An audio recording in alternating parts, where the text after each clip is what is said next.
इसके अलावा भी कारण हो सकते हैं जैसे कि अनप्लीजेंट साइट, जैसे इमरजेंसी में प्राइवेट टॉयलेट यूज़ करना पड़ जाए, उसकी स्मेल और गंदगी देखकर भी वॉमिटिंग हो सकती है। और जनरल एनेस्थीसिया से भी इन क्रिटिकल साइट क्या हो सकता है, कभी कभी किसी कारणवश पेशेंट को लोकल एनेस्थीसिया दिया जाता है तो भी वॉमिटिंग आ जाती है। Next is dizziness. डिजीनेस से क्या समझेंगे? डिजीनेस का मतलब होता है इंसान के कभी कभी चक्कर आना और फिर उसके पैर लड़खड़ा जाना, ऐसे में कमजोरी का कारण भी हो सकता है जिससे वॉमिटिंग अचानक हो जाती है। एंड नेक्स्ट सर्टेन ड्रग्स, कुछ मेडिसिन के साइड इफ़ेक्ट हो सकते हैं। यहाँ पे हमने जो मेडिकेशंस ली है डिजिटेलिस और मॉर्फिन है, जिसके क्या है, कोई यह किसी की बॉडी पर ही सूटेबल होती है, जिसके कारण वॉमिटिंग किसी किसी को जब सूटेबल होगी तो उनको वॉमिटिंग नहीं होगी, और किसी को अगर ये बॉडी में सूटेबल नहीं होती है तो अपना रिएक्शन फॉर्म करती है वॉमिटिंग के फॉर्म में। अब हम देखेंगे कि वॉमिटिंग का कंट्रोलिंग कहाँ से होता है। अब आप देख सकते हैं यह एक ब्रेन का पिक्चर है जिसमें हम ब्रेन का मेडुला ओब्लिगेटा देख रहे हैं, जो कि क्या कहते हैं, एमओ मतलब मेडुला ओब्लिगेटा को देखते हैं, जो कि मेडुला ओब्लिगेटा होता है ये वह वॉमिटिंग का सेंटर, यह जो है बीच वाला जो पोर्शन है ये ब्लू कलर में, ये वॉमिटिंग का सेंटर माना जाता है, वह वॉमिटिंग सेंटर होता है। और यह वॉमिटिंग सेंटर भी नर्व्स इम्पल्सेस को क्या करती है, जनरेट करती है। नर्व इम्पल्सेस वॉमिटिंग को, ये जैसे आप नर्व्स इम्पल्सेस देख रहे होंगे, ये क्या है, वॉमिटिंग जो सेंटर है उसको क्या कर रही है, जनरेट कर रही होती है। और इसका भी इंफॉर्मेशन एनालिसिस होकर वो कहाँ जाती है, जो वॉमिटिंग जो सेंटर होता है वो भी इम्पल्सेस को क्या कहते हैं, जनरेट करती है और वो आगे पहुँचाती है। तो इस कहने का मतलब ये है, ये मेडुला ओब्लिगेटा है, ठीक है। और मेडुला ओब्लिगेटा में ही इसका कंट्रोलिंग सिस्टम होता है वॉमिटिंग सेंटर का। और ये जो वॉमिटिंग जो सेंटर है उसमें इम्पल्सेस आती है, जनरेट होके वॉमिटिंग सेंटर में जाएगी, और वॉमिटिंग सेंटर भी इंफॉर्मेशन को लेकर एनालाइज करती है, और वॉमिटिंग सेंटर से भी नर्व्स बाहर की तरफ निकलती है। अब हम थर्ड पॉइंट को एक बार देखेंगे। Now impulses are transmitted to the vomiting center in the medulla oblongata, and returning impulses propagate to the upper GI tract, organs, diaphragm and abdominal muscles. Previous picture में हमने समझा था कि जो मेडुला ओब्लिगेटा है वो वॉमिटिंग का सेंटर होता है कंट्रोलिंग करने के लिए, और जो वॉमिटिंग जो सेंटर होता है उसमें भी इम्पल्सेस आती है, और वो फिर एनालाइज इन्फॉर्मेशन जनरेट होकर क्या करती है, एनालिसिस होकर वो क्या है, जो वॉमिटिंग सेंटर है वो भी इम्पल्सेस को जनरेट करता है। अब हम देखेंगे कौन से जो वॉमिटिंग जो सेंटर्स होता है वो कौन कौन सी इम्पल्सेस को जनरेट करता है। पहले होते हैं phrenic nerve, second vagus nerve, and third होती है स्पाइनल नर्व। और ये जो नर्व्स जो जनरेट हो रखी है वॉमिटिंग सेंटर से, ये आगे भी इम्पल्सेस को जनरेट करती है। जैसे कि फ्रेनिक जो नर्व होती है वो डायफ्राम को जनरेट करती है, वेगस नर्व तीन चीज़ों को जनरेट करेगी, ईसोफेगस को, स्टमक को एंड ड्यूोडेनम को।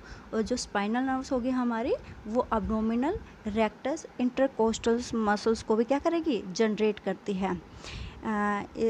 मसल्स में ये जो मसल्स होती है, एब्डोमिनल, रेक्टस, इंटरकोस्टल जो मसल्स होती है, ये 6 पैक जो मसल्स होती हैं इसी को ही हम कहते हैं रेक्टस इंटरकोस्टल्स, ठीक है, जिसमें 6 पैक बनते हैं, ठीक है। इस फ्लो चार्ट से मतलब समझाना सिर्फ इतना ही था, जो नर्व इम्पल्स जनरेट हुए हैं उनसे हमारी बॉडी के diaphragm, oesophagus, stomach, duodenum and abdominal muscles में कॉन्ट्रैक्शन स्टार्ट होनी शुरू हो जाती है, जिससे सबसे ज़्यादा स्टमक और ड्यूोडेनम में जो फ्लूइड होगा उस पर प्रेशर पड़ेगा, और फिर क्या होगा, दबाव के कारण फ्लूइड्स माउथ से एक्सपेल्ड होना शुरू हो जाएगा, जिसको हम वॉमिटिंग या एमेसिस बोलते हैं। आई होप ये समझ में आ गया होगा। एक बार मैं फिर एक बार बता देती हूँ। जो नर्व इम्पल्सेस जो ट्रांसमिट हुई थी वोमिटिंग सेंटर्स में मेडुला ओब्लिगेटा से and returning impulses propagate to the upper GI. जो अपर जीआई ट्रैक थे जैसे कि ऑर्गन्स, डायफ्राम, एब्डोमिनल मसल, ये सबसे ज़्यादा क्या है कॉन्ट्रैक्ट हुए हैं। और ये कॉन्ट्रैक्ट होने के कारण क्या है, इसका जो फ्लूइड है वो ऊपर की तरफ जैसे कि एकदम से क्या होता है वो कंस्ट्रिक्ट हो जाएगा और फ्लूइड क्या है उस पर प्रेशर पड़ेगा और फ्लूइड क्या है ऊपर की तरफ बाहर निकलना स्टार्ट हो जाता है। Vomiting involves squeezing the stomach between the diaphragm and abdominal muscles and expelling the contents through open esophageal sphincter। इसमें क्या होता है स्क्वीजिंग द स्टमक क्या हो जाता है हमारा स्क्वीज होता है किसके बीच में, डायफ्राम और abdominal मसल्स के बीच में। इसमें क्या होता है और expelling the content through the open oesophageal sphincter. जैसे कि हम डायग्राम देख लेते हैं।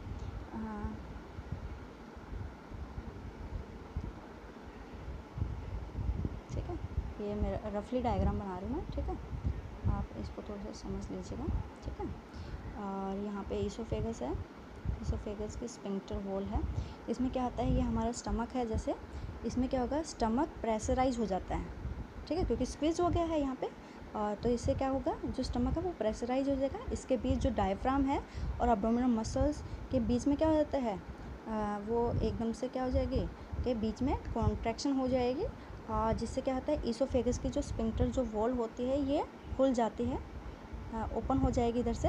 ठीक है, इसमें क्या हो जाएगा जिससे जो स्टमक के कंटेंट्स यहाँ पे थे वो क्या है इसोफेगस से बाहर निकल जाते हैं, क्योंकि स्फिंक्टर जो वॉल है इसोफेगस की वो ओपन हो जाती है। और जो स्टमक के कंटेंट्स थे, क्यों स्टमक के कंटेंट्स बाहर क्यों निकल रहे हैं, क्योंकि यहाँ पे स्क्वीजिंग फॉर्म हो रहा है किसके बीच में, डायफ्राम और एब्डोमिनल कॉन्ट्रैक्ट हो रहे हैं, कॉन्ट्रैक्ट हो जाएंगे दोनों। और जो फ्लूइड यहाँ पे होगा वो क्या है एकदम से प्रेशराइज हो जाएंगे, तो ऊपर उठता चला जाएगा फ्लूइड, ऊपर उठता चला जाएगा। स्फिंक्टर जो वॉल है इसोफेगस की वो ओपन हो जाएगी और यहाँ से फ्लूइड बाहर निकल जाएगा इसोफेगस से। और इसोफेगस से कहाँ है हमारे माउथ से बाहर निकल जाएगा।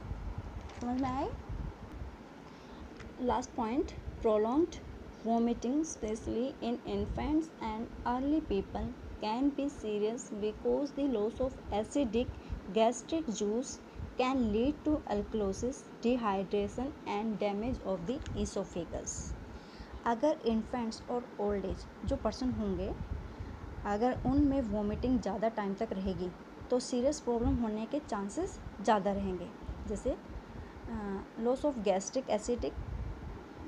Gastric juice can lead to alkalosis. अब यहाँ पर vomiting through the gastric juice कम हो जाएगा, फिर क्या होगा बॉडी की जो एसिडिटी है वो भी कम हो जाएगी, स्पेशली ब्लड की। अल्कलोसिस क्या है, ब्लड का पीएच बढ़ जाना। और नेक्स्ट डिहाइड्रेशन का होना, क्योंकि वोमिटिंग होने से वाटर तो कम हो गया। And next damage to the oesophagus. Vomiting की वजह से ईसोफेगस में काफ़ी नुकसान मतलब डैमेज हो सकता है। एंड लास्ट पॉइंट इज़ इसमें हम कौन सी ड्रग दे सकते हैं, antiemetic is a drug that is effective against vomiting. Some antibiotic drugs are ondansetron, dolasetron and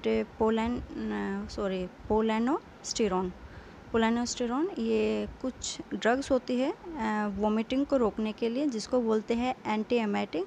बहुत सारी ड्रग्स होती है वोमिटिंग को रोकने के लिए, तो आप और भी लिख सकते हो। ऐसा नहीं है कि आपको यही ड्रग्स लिखनी है, आप उसके बारे में अच्छे से भी जान सकते हो। Students, today topic is over. If any doubt please ask me.